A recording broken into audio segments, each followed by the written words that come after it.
¿Qué pasa cuando una madre sufre de síndrome de Munchausen?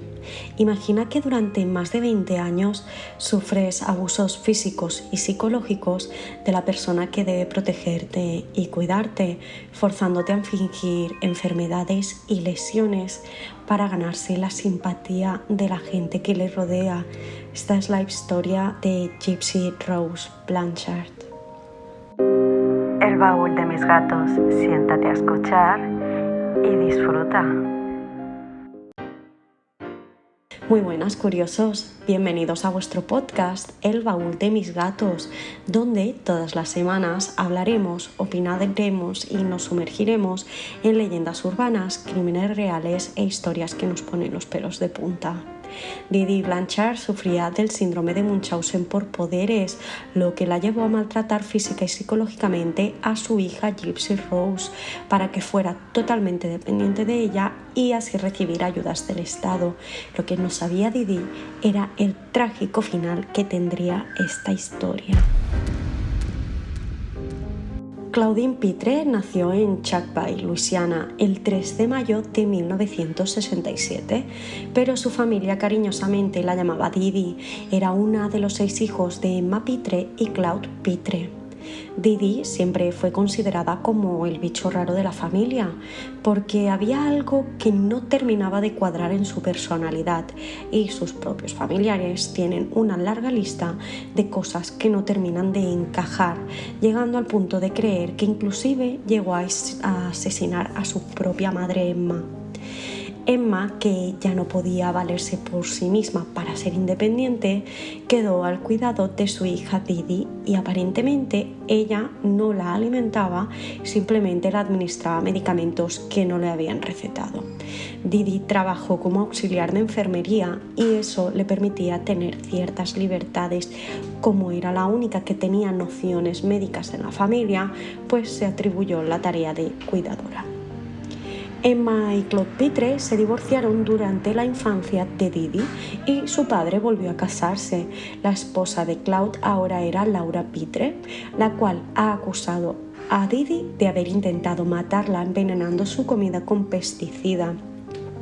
Este hecho llevó a la hospitalización de Laura y tardó mucho tiempo en recuperarse de la intoxicación que había sufrido.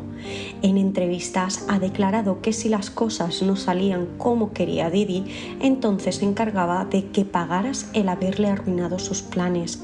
Además de tener estas conductas antisociales, tenía tendencia a robar y estafar a sus familiares. Era capaz de hacer cualquier cosa para conseguir más dinero. Incluso llegó a enfrentarse a cargos de fraude por utilizar cheques sin fondos.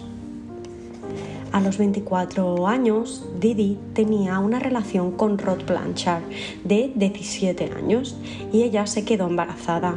Viendo la situación, decidieron que lo más sensato era casarse por el bien del bebé que venía en camino. Era una niña y nació el 27 de julio de 1991 y decidieron llamarla Gypsy Rose. Al poco tiempo, Rod, que era demasiado joven, se vio superado por la situación de tener que cuidar a un bebé y estar casado, por lo que decidió separarse de Didi. En declaraciones posteriores, dijo lo siguiente: Me desperté el día de mi cumpleaños, el día que cumplí 18, y me di cuenta de que no estaba donde se suponía que debía de estar. A pesar de haberse separado, en todo momento siguió involucrado en la vida de su hija. Cuenta que cuando Gypsy tenía 3 meses empezó la pesadilla. Didi llevaba a su hija al hospital diciendo que dejaba de respirar con mucha frecuencia durante la noche. Describía todos los síntomas de apnea del sueño.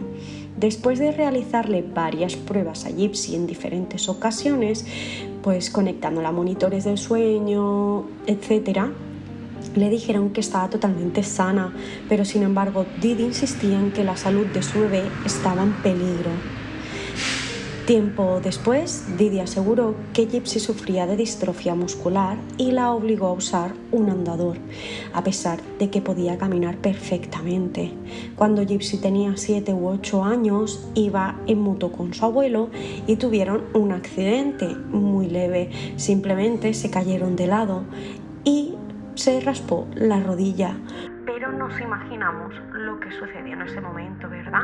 Este hecho desencadenó en que Didi convenciera a Gypsy de que tenía que usar silla de ruedas, porque los médicos la habían diagnosticado supuestamente y no podía usar las piernas, por lo que se vio obligada a vivir postrada en una silla. Además, si ya era frecuente que Gypsy faltara al colegio debido a sus enfermedades, después de esto ya no volvió a ir más y se encargaba la propia Didi de educarla en casa. De hecho, en declaraciones posteriores, Gypsy dice que le fascinaba Harry Potter y que aprendió a leer sola con esos libros. Cuando Rob y Didi se separaron, ella decidió irse a vivir con su padre y su madrastra, pero con el paso de los años empezaron a haber muchísimos conflictos por el trato que ésta le daba a su hija, o sea, a Gypsy, y además del tema del envenenamiento y que ya sospechaban que había algo raro con Didi. Ahí fue cuando madre e hija se mudaron a un suburbio de Seattle, en Nueva Orleans.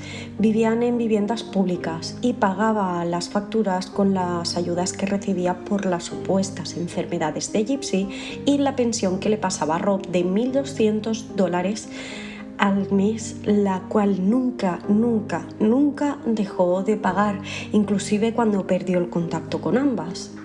La mayor parte del tiempo, Didi y Gypsy estaban en el Hospital Infantil de Nueva Orleans solicitando tratamientos para las enfermedades que le diagnosticaba ella misma e inclusive decía que padecía de problemas auditivos, de visión y convulsiones, algo que nadie había visto nunca, y empezó a tratarla con anticonvulsivos. Todos estos síntomas, aparte de la distrofia muscular a la que incluso fue sometida a una biopsia muscular, o sea, le quitaron un trozo de músculo, pues dieron resultados negativos. Y tenemos que sumarle que Didi decía que Gypsy tenía asma grave e incluso leucemia, y a pesar de que las pruebas eran negativas, llegó a conseguir que operaran a su hija diciendo que presentaba síntomas que eran casi imposibles de detectar. Le daba medicamentos que provocaran síntomas secundarios similares a los que describía y la llevaba a urgencias para que tuvieran pues más peso sus argumentos. O sea, le daba una medicación y decía, cuando le daban los síntomas, ¿no? los de estos secundarios, decía, mira, la llevo a urgencias y tengo testigos de que pues sufre X enfermedad. Obviamente sin decir que le había dado un medicamento que le estaba sentando mal a su hija. Si te estás preguntando si ningún médico hizo nada al respecto, cuando las pruebas decían que estaba sana, es porque directamente no les daba tiempo. En el momento que cuestionaban lo que Didi estaba diciendo y que Gypsy estaba completamente sana, ella directamente desaparecía y cambiaba de doctor. En agosto del año 2005, el huracán Katrina destrozó muchas vidas, pero Didi vio una oportunidad. Ella y Gypsy dejaron su casa en Luisiana para refugiarse en un albergue habilitado para personas con necesidades especiales. Aprovechó la oportunidad para decir que la inundación había destruido el historial médico de Gypsy, inclusive su certificado de nacimiento, el cual falsificó. Fue como hacer un borrón y cuenta nueva. Se mudaron a Missouri, lejos de toda su familia, amigos y el padre de Gypsy. Era libre para hacer lo que quisiera sin que nadie se enterara. En el año 2008, la fundación Habitat for Humanity les construyó una casa con una rampa habilitada para silla de ruedas e inclusive una bañera de hidromasaje que formaba parte de un proyecto más grande. Tenía la historia perfecta, una madre soltera con una hija gravemente enferma, discapacitada, que además se vio obligada a huir de la devastación del huracán Katrina. Todos los medios locales de Springfield, que era donde se habían mudado, y la comunidad entera se volcaron con Didi para ayudarla con Gypsy. Las organizaciones benéficas les ofrecían vuelos gratuitos a centros médicos por todo Estados Unidos, vacaciones pagadas, entradas a conciertos, todo tipo de ventajas y sobre todo la atención que Didi tanto ansiaba. Rod Blanchard durante todo este tiempo le siguió pagando la manutención a Didi, enviándole regalos a Gypsy y ocasionalmente hablaban por teléfono. El único inconveniente es que nunca le dejaba visitar a su hija. Siempre que le decía voy a ir a ver a Gypsy, ella respondía que tenían algún viaje, alguna visita al médico o cualquier excusa que para ella fuera válida. Rod recuerda que en un cumpleaños de Gypsy, concretamente en su 18 cumpleaños, la llamó, pero Didi le dijo que no mencionara su edad real porque Gypsy estaba tan enferma que pensaba que tenía 14 años. Esto hizo que su padre se preocupara mucho. A Didi no le convenía que su hija fuera mayor de edad, ni mucho menos que Gypsy fuera consciente de esto, porque si no el negocio se le cerraba. A los vecinos de Springfield les contó que el padre de Gypsy era un drogadicto, alcohólico y abusivo que nunca había aceptado los problemas de salud de su hija y que además no les brindaba ningún apoyo económico, algo que era todo lo contrario a la realidad. Gypsy medía 1,50, estaba extremadamente delgada, utilizaba gafas de culo de botella que no necesitaba y además Didi le rapaba la cabeza para que pareciera aún más enferma. Todo el mundo que la conoció dice que era adorable y que desprendía ternura. Solía llevar pelucas y sombreros cuando salían a la calle. Colgada en la silla de ruedas solía llevar un tanque de oxígeno y también alimentaba a Gypsy con una sonda, o algo que realmente no necesitaba porque estaba completamente sana. Llegó a privarla incluso de poder disfrutar de la comida. Didi ejercía un control absoluto sobre su hija en todos los ámbitos de su vida. Siempre le cogía de la mano cuando estaban con otras personas para así controlar también lo que respondía o no. Le apretaba la mano e incluso llegaba a clavarle las uñas. Y cuando estaban a solas le pegaba si había dado alguna respuesta que ella no le gustara. Didi le inyectó las glándulas salivales a Gypsy con Botox y después se las hizo extirpar para controlar su salivación. Gypsy más tarde ha afirmado que su madre le ponía anestésico tópico en las encías cuando iba al médico para que pareciera más grave su condición. No tener glándulas salivales, la medicación anticonvulsiva y el anestésico tópico en las encías provocó que los dientes de Gypsy se empezaran a pudrir y tuvieron que extraerle todos los dientes frontales y sustituirlos con un puente. También le implantaron tubos en los oídos para controlar las infecciones que decía Didi que sufría su hija. Un neurólogo que atendió a Gypsy en Springfield empezó a sospechar sobre el diagnóstico de distrofia muscular y le hizo resonancias magnéticas y análisis de sangre que no detectaron anomalías. Es más, en una consulta le pidió a Gypsy que se pusiera de pie y ella lo hizo. Estaba de pie sosteniendo su propio peso. Y este neurólogo también contactó con los anteriores médicos de Gypsy en Nueva Orleans y descubrió que la biopsia original también había dado negativo, dejando en evidencia que Didi había mentido sobre su diagnóstico y que también era mentira que la inundación había destruido el historial médico de su hija. Entonces fue cuando sospechó de que Didi podía sufrir el síndrome de Munchausen por poderes, pero para cuando ató todos los cabos, madre e hija ya se habían esfumado. El neurólogo decidió no denunciar a Didi porque otros médicos, al comentar lo que había sucedido, le dijeron que nunca le creerían las autoridades y además nunca volvieron a su consulta. Pero en 2009 hubo una llamada anónima a las autoridades donde informaban de que Didi utilizaba nombres y fechas de nacimiento falsos para su hija y ella, según al doctor que fueran, y que Gypsy gozaba de mejor salud de la que aparentaba.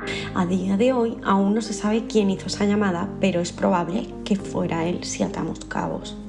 Gypsy aseguró que durante 15 años nunca estuvo segura de qué edad tenía realmente, pero sí se sabe que Didi falsificó su certificado de nacimiento poniendo que había nacido en 1995 en vez de 1991 para que siguiera siendo menor de edad y por ende dependiente de ella. A Gypsy le encantaba el cosplay y desde 2001 iba a convenciones de ciencia ficción y fantasía. Era el único momento en el que se sentía totalmente aceptada y era tratada como una más. En el año 2011, en una de las convenciones, intentó escaparse, pero Didi la encontró en una habitación de hotel con un hombre que ella había conocido por internet. O sea, ella, me refiero a Gypsy. Su madre amenazó al hombre con denunciarlo y ahí terminó pues su aventura de ser libre.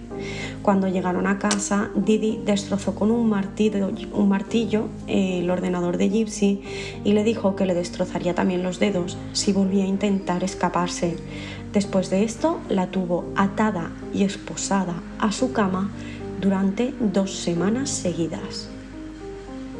También le dijo a Gypsy que había llevado documentación a la policía donde se la diagnosticaba como mentalmente incompetente, por lo que si intentaba denunciarla nunca la creerían, algo que sin duda Gypsy creyó.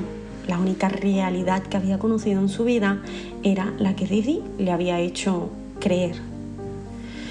A pesar de que Didi le había destrozado el ordenador y amenazado, aparte del evidente maltrato físico y psicológico, esto no le impidió a Gypsy seguir conectándose a internet por las noches cuando su madre estaba dormida. Y en algún momento de 2012, a través de una web de citas para cristianos jóvenes, conoció a Nicholas Godjon. Nicholas tenía la misma edad que ella cuando se conocieron. Vivía en Big Bend, de Wisconsin. Tenía ya un historial delictivo por exhibicionismo y de problemas mentales. Sufría de trastorno de identidad disociativa y también había sido diagnosticado con trastorno del espectro autista. En 2014, Gypsy le contó a una vecina de 23 años con la que tenía mucha confianza que él era su novio y que estaban planeando cómo fugarse juntos, incluso los nombres que les pondrían a sus hijos. Habían fantaseado con toda una vida juntos. Nicholas además tenía la fantasía de que Gypsy era como una princesa en apuros y que él debía salvarla. Idearon un plan para que Didi lo conociera de manera casual, así que organizaron un viaje para que él fuera a Springfield y se encontraran los tres. Gypsy le robó dinero a su madre que tenía en casa para que Nicholas pudiera ir hasta allí desde Wisconsin. El plan era que se encontrarían en el cine y pues salió a la perfección. Él ha explicado que cuando se vieron en persona por primera vez, Gypsy le dijo a su madre que iba al baño un momento, pero que siguiera haciendo la cola para no perder el sitio y que entonces mantuvieron relaciones en el baño. Después del encuentro donde se conocieron Nicholas y nuestras dos protagonistas, él volvió a casa, pero habían planeado que volvería el 14 de junio de 2015. Gypsy le dijo que tenía cita con el médico y que aprovecharían ese día porque Didi estaría agotada. Cuando volvieron a casa de su cita con el médico, Didi se acostó a dormir directamente, momento en el que Nicholas llegó a su casa. Cuando Gypsy le abrió la puerta, le dio guantes, cinta y un cuchillo. Entonces se escondió en el baño y se tapó los oídos para no escuchar los gritos de su madre. Nicholas apuñaló a Didi por la espalda 17 veces mientras dormía. Después de eso, los dos mantuvieron relaciones y se llevaron $4,000 que tenía guardados Didi en casa de los cheques que le enviaba Rod por la manutención de Gypsy. Se alojaron en un hotel a las afueras de Springfield. Mientras planeaban cómo iban a huir, decidieron que enviarían el arma homicida a casa de Nicholas en Wisconsin por correo y así no tendrían que llevarla encima durante el viaje. Entonces, cuando llegaran allí, se desharían de ella. Después de eso, cogieron un autobús hasta la casa de Nicholas. Hubo varios testigos que dijeron que lo habían visto paseando hacia la estación a la pareja y que Gypsy caminaba perfectamente y que llevaba una peluca rubia. El día 14 de junio de 2015, en el Facebook de Didi, apareció la siguiente publicación. La perra está muerta. Le corté la garganta a esa cerda y violé a su inocente y dulce hija. Gritó mucho. Esto es algo aproximado de lo que se publicó. Cuando leyeron eso, todo el mundo se alarmó y fueron a su casa para ver si había pasado algo. Y obviamente nadie les abrió la puerta. Todos sabían que ellas solían irse de viaje, pero su coche seguía allí, por lo que era algo muy raro. Cuando la policía llegó al domicilio, tuvieron que esperar a que les emitieran una orden de registro para poder entrar, pero permitieron que uno de los vecinos asomara a la ventana para mirar dentro de la casa. Observó que la silla de ruedas de Gypsy seguía allí y que parecía que no faltaba nada. Cuando por fin pudieron entrar y descubrieron el cuerpo de Didi, para poder pagar el funeral, crearon una cuenta de GoFundMe y aparte pues recaudaron dinero para el posible funeral de Gypsy. Todo el mundo había asumido que había sido secuestrada y que sin sus medicaciones no podría sobrevivir. En este momento la investigación estaba siendo tratada como un homicidio y un secuestro. Nadie sospechaba sobre lo que había ocurrido realmente. El caso estuvo estancado durante un tiempo, pero cuando la vecina de Gypsy, con la que tenía tanta confianza, decidió ir a la policía y contarles lo que habían hablado y que tenía un novio secreto que había conocido por internet.